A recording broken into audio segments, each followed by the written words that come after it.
मित्रों, राय judicial classes के YouTube channel पे आपको सबका स्वागत है। और आज से हम लोग एक टेस्ट सीरीज की शुरुआत कर रहे हैं। और टेस्ट सीरीज ऐसी रहेगी जिसमें लॉ से रिलेटेड जो सब्जेक्ट हैं उनके इम्पॉर्टेंट क्वेश्चन आपके सामने रोज़ कुछ न कुछ रखे जाएंगे। अगर आप इस टेस्ट को प्रतिदिन देते हैं, प्रतिदिन इसमें अपने आप को चेक करते हैं कि हम कितने क्वेश्चन का आंसर सही दे पाते हैं, तो भविष्य में आने वाले एग्जामिनेशन में यही आपके सिलेक्शन का आधार बन सकता है। तो इसलिए इस सीरीज़ को आप ज्वाइन करें और हम लोग शुरुआत करते हैं बिना देर किए। और आज जो है हमारा है वो सीआरपीसी से क्वेश्चन है और वो सेक्शन बेस्ड क्वेश्चन का टेस्ट होगा। कुल 15 क्वेश्चन आपके सामने होंगे और आप अपने आप को चेक करिए कि कितने क्वेश्चन आप इसमें से सही कर पा रहे हैं। क्या आप 15 में से 15 कर पा रहे हैं, 12 हैं, 10 हैं, 13 है, कितने हैं? आप अपने आप को चेक करिए और प्रतिदिन अपने आप को चेक करिए, क्योंकि रोज़ ये ऐसे क्वेश्चन जो है हम आपके सामने लेकर आएंगे। तो शुरुआत करते हैं क्वेश्चन की। और पहला क्वेश्चन है कि which of the following deals with irregularity which do not vitiate proceedings. यानी कि इसमें से कौन सा ऐसा सेक्शन है जो बताता है कि इस कोई इरेगुलरिटी, कोई अनियमितता कार्यवाही को दूषित नहीं करती। सेक्शन 460, सेक्शन 287, सेक्शन 426 और सेक्शन 295। उम्मीद है आप लोगों ने सोच लिया होगा कि इसमें से आंसर क्या है। तो मैं अब बता देता हूं कि इसका सही आंसर होगा ऑप्शन ए, यानी सेक्शन 460। आप जानते हैं कि सेक्शन 460 और सेक्शन 461 ये दोनों इरेगुलरिटी के इफ़ेक्ट को बताते हैं कि कोई प्रोसीडिंग है उसमें अगर इरेगुलरिटी जो 460 में बताई गई है तो उससे प्रोसीडिंग विसिएट नहीं होती, यानी कार्रवाई दूषित नहीं होती। और 461 में जो बताया गया है वो ये बताया गया है कि अगर इस प्रकार की इरेगुलरिटी होगी तो प्रोसीडिंग विसिएट हो जाएगी। तो यहाँ क्वेश्चन क्या है? यहाँ क्वेश्चन है कि डू नॉट विसिएट प्रोसीडिंग। इसका मतलब है कि सेक्शन ए 460 यानी ऑप्शन ए सही है। तो ठीक है, जिन लोगों का ऑप्शन ए सही था अच्छी बात है, आगे बढ़ते हैं। दूसरा क्वेश्चन है कि power to examine the accused is provisioned under.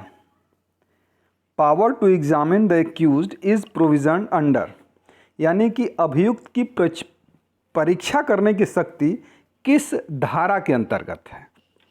अभियुक्त की परीक्षा करने की शक्ति किस धारा के अंतर्गत दी गई है? तो आपको ऑप्शन है section 265 of CrPC, section 313 of CrPC, section 280 of CrPC और ऑप्शन डी है सेक्शन 289 ऑफ सीआरपीसी। उम्मीद है आपने अपना आंसर तय कर लिया होगा कौन सा है। तो इसका सही ऑप्शन है ऑप्शन बी, यानी कि सेक्शन 313 ऑफ सीआरपीसी। ये है। ये होता कब है कि जब कोई एविडेंस ऐसा होता है जो एक्यूज्ड के अगेंस्ट प्रतीत होता है, तो वो अपने विरुद्ध इस एविडेंस को एक्सप्लेन करने के लिए, स्पष्ट करने के लिए उससे क्वेश्चन एक्यूज से पूछा जाता है, और ये उसी की बात करता है सेक्शन 313। ठीक है, तो ये क्वेश्चन हो गया, दूसरा क्वेश्चन था। अब आगे बढ़ेंगे हम लोग। नेक्स्ट यानी तीसरा क्वेश्चन आपके सामने है कि power to sell perishable property provisioned under, यानी कि ऐसी प्रॉपर्टी जो पेरिसेबल नेचर की है, ऐसी प्रॉपर्टी को सेल करने से संबंधित प्रोविजन किस सेक्शन में है सीआरपीसी के? आपके सामने ऑप्शन है, option A 441, option B section 440, option C section 423 और ऑप्शन डी सेक्शन 459। अब इसमें आप आंसर चुन लीजिए कि आपका आंसर क्या है। सही ऑप्शन है ऑप्शन डी, यानी सेक्शन 459। सेक्शन 459 का प्रोविज़न ये कहता है कि कोई प्रॉपर्टी है और प्रॉपर्टी का एक्चुअल ओनर या उसका पोजीशन का जो हकदार व्यक्ति है वो पता नहीं चल पा रहा है उसका, और प्रॉपर्टी कैसी है, पेरिसेबल नेचर की है, और उसकी कीमत अगर 500 रुपये से कम है तो ऐसी प्रॉपर्टी को तत्काल सेल कर दिया जाएगा। ये प्रोविज़न सेक्शन 459 में है। ठीक है, अपने आप को चेक करते रहिए। आगे बढ़ते हैं हम लोग नेक्स्ट क्वेश्चन की तरफ। अगला क्वेश्चन हमारा है कि provision to tender of pardon to an accomplice is given in, यानी कि सह अपराधी को क्षमादान करने से संबंधित प्रोविज़न किस सेक्शन में है सीआरपीसी के। ये बात बहुत बार जुडिशियल एग्जामिनेशन में पूछी गई है और ये आपको बहुत बताने की ज़रूरत नहीं है, ये बात आप जानते हैं। सेक्शन 306 में है, यानी ऑप्शन बी। ठीक है, ये है उसमें। वैसे हालांकि क्लास 1 में तो ये बताया गया कि सेशन कोर्ट के समझ जब ट्रायल हो रहा है तो उसकी बात करता है, लेकिन क्लास 3 में आगे कह देता, उसको बता देता है प्रोविज़न कि स्टेट गवर्नमेंट चाहे तो वो किसी भी कोर्ट के लिए ऐसा कर सकती है। अरे सॉरी सेक्शन 306 में पार्डन का है, उसमें है कि chief judicial magistrate, first class magistrate, ऐसे मजिस्ट्रेट जो होते हैं वो पार्डन कर सकते हैं किसी एक्यूज का, और इस शर्त पर कि बाकी के लोगों के बारे में तुम जानकारी बताओ, तुमको हम लोग माफ़ कर देंगे। तो वो प्रोविज़न सेक्शन 306 में है। ठीक है, आगे बढ़ते हैं हम लोग नेक्स्ट क्वेश्चन की तरफ। नेक्स्ट क्वेश्चन है हमारा कि permission to conduct prosecution comes under, यानी कि अभियोजन के संचालन के लिए परमिशन लेने से संबंधित प्रोविज़न किस सेक्शन में। आपके सामने ऑप्शन ए है सेक्शन 265, ऑप्शन बी है सेक्शन 302, ऑप्शन सी है सेक्शन 280 और ऑप्शन डी है सेक्शन 289। आप अपना आंसर सेलेक्ट कर लीजिए। इसका सही ऑप्शन है ऑप्शन बी, यानी कि सेक्शन 302। इसमें होता क्या है कि प्रोसिक्यूशन को कंडक्ट करने के लिए जो परमिशन की बात है, वो परमिशन कोर्ट किसी को दे सकता है जो पुलिस इंस्पेक्टर्स के रैंक से नीचे का अधिकारी न हो। दूसरी बात, कभी कभी क्वेश्चन ये भी आ जाता है कि किसे परमिशन लेने की ज़रूरत नहीं होती है कंडक्ट करने के लिए प्रोसिक्यूशन को। तो जैसे एडवोकेट जनरल है, चाहे गवर्नमेंट प्लीडर है, चाहे असिस्टेंट प्रोसिक्यूशन ऑफिसर है, ऐसे लोगों को प्रोसिक्यूशन के लिए परमिशन की आवश्यकता नहीं होती। इस बात को याद रखना है आपको, क्योंकि सिर्फ ज़रूरी नहीं कि वो सेक्शन ही आपसे पूछे एग्जाम में, आपसे ये भी पूछ सकता है कि कौन परमिशन लेने, किसे परमिशन की आवश्यकता नहीं होती है 302 के अंतर्गत। ठीक है, तो वो गवर्नमेंट प्लीडर हो गया, एडवोकेट जनरल हो गया, चाहे एपीओ हो गया, ऐसे लोगों को परमिशन की आवश्यकता नहीं होती है। ठीक है, फिर आगे बढ़ते हैं हम लोग, आगे बढ़ते हैं। अगला क्वेश्चन है हमारे सामने, विच of the followings deals with S bond required from minor. अब ये प्रोविजन कहाँ है, यानी कि माइनर से बंध पत्र अपेक्षा करने से संबंधित प्रोविजन किस सेक्शन में है। एक अवयस्क से बंध पत्र अपेक्षा करने की शक्ति या प्रोविजन किस सेक्शन में है। तो ये प्रोविजन, इसके लिए ऑप्शन है आपके सामने, option A 448, option B 287, option C 588 और ऑप्शन डी 289।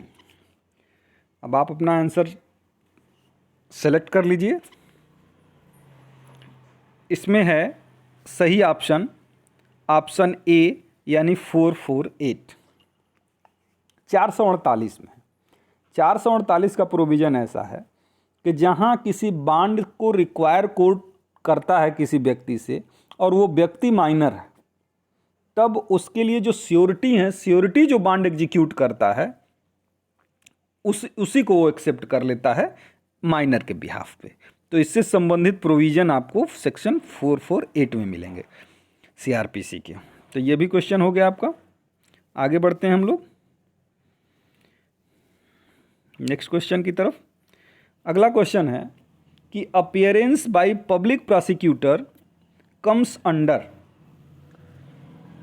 पब्लिक प्रोसिक्यूटर यानी कि उसको कहते हैं लोक अभियोजक द्वारा उपस्थिति किस धारा के अंतर्गत आती है सीआरपीसी की। उसके लिए आपके सामने ऑप्शन है। Option A section 301, section 387, section 280 और सेक्शन 289। अब आप देख लीजिए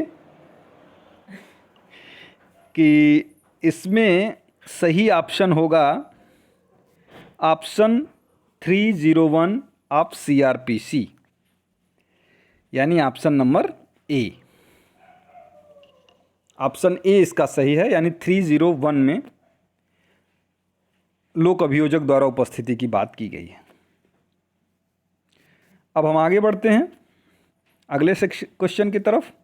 और अगला क्वेश्चन है हमारा कि which of the following deals with appeal from orders under section 446 of CrPC. यानी कि सेक्शन 446 के संबंध में जो आर्डर सीआरपीसी के अंतर्गत दिया जाता है, उस आर्डर की अपील किस सेक्शन के अंतर्गत होती है, ये क्वेश्चन है आपका। आपके सामने ऑप्शन दिख रहे हैं। Option A section 286, option B section 449, option C section 388 और ऑप्शन डी सेक्शन 500। आप अपना आंसर सेलेक्ट कर लीजिए। इसका सही आंसर होगा ऑप्शन बी, यानी सेक्शन 449 में ऐसा प्रोविज़न है कि 446 के अंतर्गत जो ऑर्डर दिया जाता है उसकी अपील जो होती है वो सेक्शन 449 में होती है। कहाँ होती है यही बात बताई गई 449 में कि मजिस्ट्रेट ने अगर आदेश दिया है तो उसके सेशन कोर्ट में होगी, और सेशन कोर्ट ने अगर ऑर्डर दिया है तो उसकी अपील वहीं होगी जहां अपील से संबंधित रूल बताते हैं। ठीक है, फिर हम लोग अब आगे बढ़ते हैं अगले क्वेश्चन की तरफ।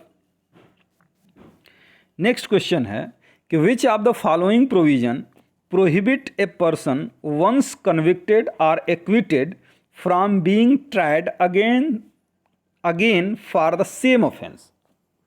यानी एक बार कोई व्यक्ति कन्विक्ट किया जा चुका है या उसका एक्विटल हो चुका है तो फिर से उसका उसी ऑफेंस के लिए ट्रायल नहीं किया जाएगा। ये इसके लिए सामने ऑप्शन है कि किस सेक्शन में इसके संबंधित प्रोविज़न है।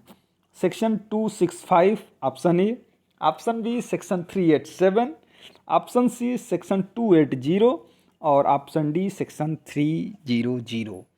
ये क्वेश्चन आपको पता होगा क्योंकि बहुत बार रिपीट हुआ है एग्जामिनेशन में, तो इसको तो मुझे लगता है आंसर बताने की भी ज़रूरत नहीं होगी, लेकिन फिर भी मैं बता देता हूँ। इसका आंसर है ऑप्शन डी, यानी 300। आप जानते हैं कि सेक्शन 300 में जो बात कही गई है सीआरपीसी के, लगभग वही बात कॉन्स्टिट्यूशन के आर्टिकल 20 के क्लास 2 में भी वही बात कही गई है। और उसमें जो राइट होता है वो कहते हैं प्रोटेक्शन फ्रॉम डबल जियोपार्डी, दोहरे दंड से संरक्षण का फंडामेंटल राइट भी हमको देता है आर्टिकल 20 का क्लास नंबर 2। ठीक है, आगे बढ़ते हैं हम लोग। आगे बढ़ते हैं तो क्वेश्चन आता है कि the provision for the record of evidence in absence of the accused is given इन। आपके सामने ऑप्शन है। Option A section 265, section 387, section 299 और सेक्शन 289। आप अपना आंसर सेलेक्ट कर लीजिए।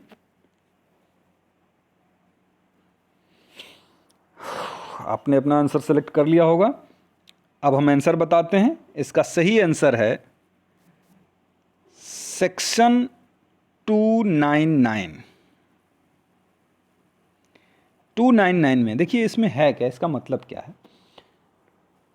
क्वेश्चन है हमारा कि अभियुक्त की अनुपस्थिति में कब साक्ष्य लिया जा सकता है, कहाँ प्रोविजन है इसके संबंध में।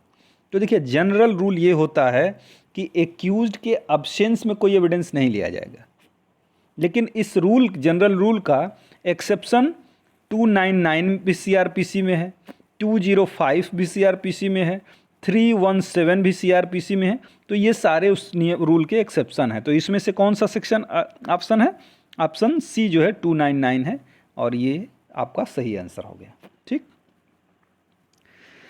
अब हम अगले क्वेश्चन की तरफ बढ़ते हैं।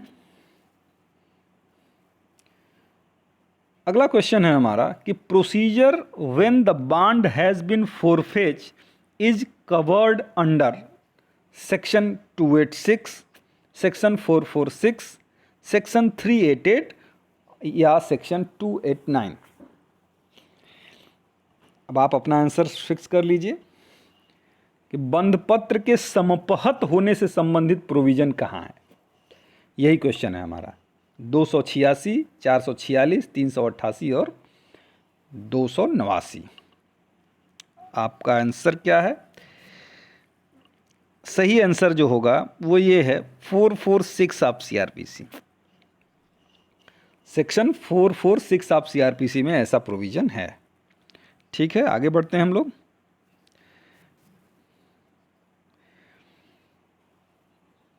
हाँ, अगला क्वेश्चन है कि power to summon material witness or examine person present is provision under section 265 of CrPC, option B section 387 of CrPC, option C section 311 of CrPC और सेक्शन 289 ऑफ सीआरपीसी। तो इसके लिए आपको जो चेक ऑप्शन है आप तय कर लीजिए। सही ऑप्शन है ऑप्शन डी, यानी सेक्शन 311 ऑफ सीआरपीसी। इसमें कोर्ट के पावर दी गई है कि कोई भी व्यक्ति जिसका एग्जामिनेशन हो चुका है उसका भी एग्जामिनेशन कोर्ट कर सकती है, ज़रूरी समझती है। तो जो व्यक्ति जिसको न तो समन हुआ है लेकिन कोर्ट में वो प्रेजेंट है, तो ऐसे व्यक्ति का भी एग्जामिनेशन कर सकती है। जिसका एग्जामिनेशन हो चुका है उसका एग्जामिनेशन कर सकती है, उसे किसी भी व्यक्ति को फिर से कोर्ट में बुला सकती है। तो ये जो है ये सारे प्रोविजन सेक्शन 311 में हैं सीआरपीसी का। अगला क्वेश्चन देखते हैं हम लोग। अगला क्वेश्चन है कि power to restore position of immovable property is provision under section, option A है 456, ऑप्शन बी है 287, ऑप्शन सी है 102 और ऑप्शन डी है 466। अब आप बताइए इसको।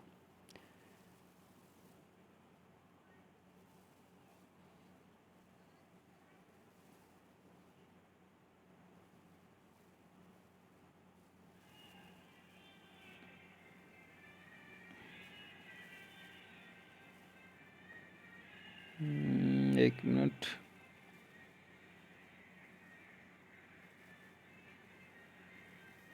ये क्वेश्चन था हम लोगों का। ये क्वेश्चन है कि power to restore position of immovable property is provision under section 456 of CrPC, 287, 102 या फिर 466।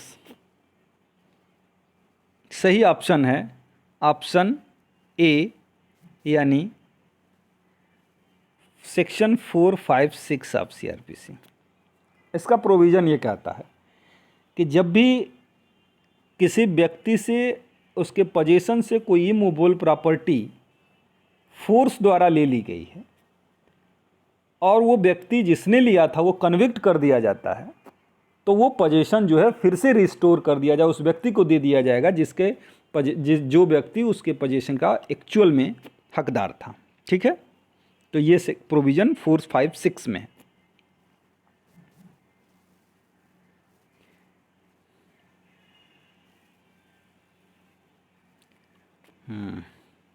इसके आगे क्वेश्चन है हम लोगों का, the provision for local inspection comes under, option A है, यानी कि लोकल इंस्पेक्शन को कहते हैं स्थानीय,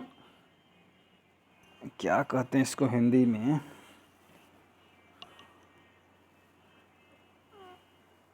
इसको चलिए लोकल इंस्पेक्शन ही कर लेते हैं।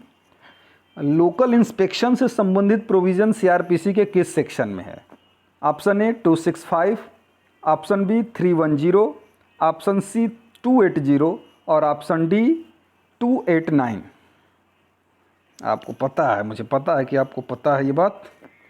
लोकल इंस्पेक्शन आप जानते हैं, ऑप्शन बी सेक्शन 310। कोर्ट या मजिस्ट्रेट जो है उस स्थान पर भी जाके देख सकता है जहाँ की अपराध किया गया है। तो यही लोकल इंस्पेक्शन से संबंधित प्रोविज़न जो है 310 में है। आप जानते हैं कि देखिए कन्फ्यूजन कहाँ होता है, एक होता है लोकल इन्वेस्टिगेशन, है ना, इन्वेस्टिगेशन, और एक होता है लोकल इंस्पेक्शन, और एक होता है local inquiry. Local investigation section 139 में है, लोकल इंक्वायरी सेक्शन 148 में है, और लोकल इंस्पेक्शन सेक्शन सेक्शन 310 में है। तो ये है प्रोविज़न, इसमें कंफ्यूज नहीं होना आप लोगों को एग्जामिनेशन में। लोकल इंस्पेक्शन, लोकल इंक्वायरी और लोकल इन्वेस्टिगेशन से संबंधित provision 139 local investigation, 148 local inquiry और 310 यानी कि लोकल इंस्पेक्शन। ठीक है, अब हम अगले क्वेश्चन की तरफ बढ़ते हैं।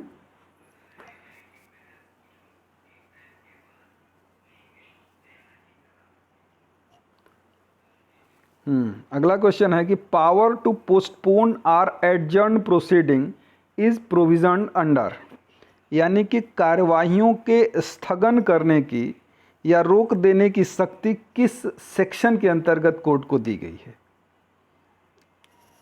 ऑप्शन है, option A 309, option B 387, option C 280 और ऑप्शन डी है 289। अपना आंसर आप तय कर ले।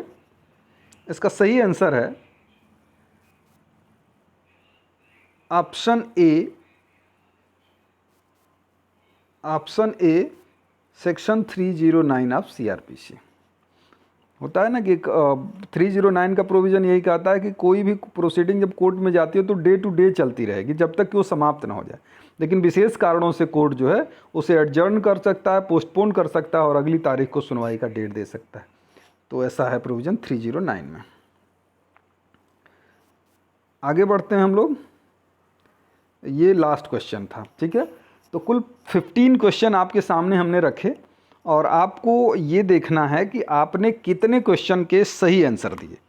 फिर कल हम लोग मिलेंगे और आप पहले से ही मेंटली प्रिपेयर रहिएगा कि आपको टेस्ट देना है, और आप देखिए कि कितना है। जिस दिन आप 15 में से 15 या 14 करने की आदत आपको हो जाएगी सही, इसका मतलब है कि आपकी प्रिपरेशन अच्छी हो गई है। कल भी हमारा सेक्शन बेस्ड ही क्वेश्चन होगा। ठीक है, फिर उसके बाद हम कल मिलते हैं। धन्यवाद।